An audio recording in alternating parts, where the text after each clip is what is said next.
அப்போ காந்தியடிகள் அவர்கள் சொன்னாங்களா பத்திரிகையாளர்கிட்ட, நான் விரும்பி படிக்கிற புத்தகம் என்றல்ல, அடிக்கடி அல்லது தினந்தோறும் வாசிக்கிற ஒரு பகுதி என்னவென்று சொன்னால் திருமறையில் இருக்கிற மத்தேயு 5ஆம் அதிகாரம்.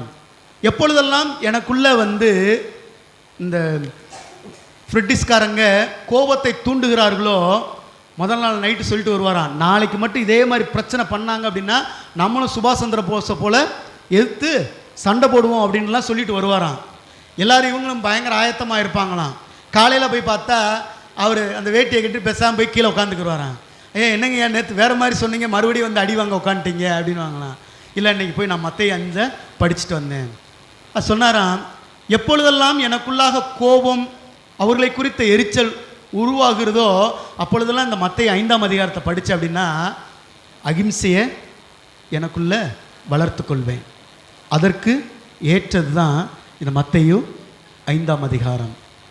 ஒரு நாட்டினுடைய விடுதலைக்கு அடிப்படை சித்தாந்தமாய் ஒரு மனிதனுக்கு அமைந்திருக்கும் என்று சொன்னால் இப்போ நம்முடைய வாழ்க்கைக்கு எவ்வளவு பிரயோஜனமானது என்று யோசித்து பாருங்கள். இன்னொருவர்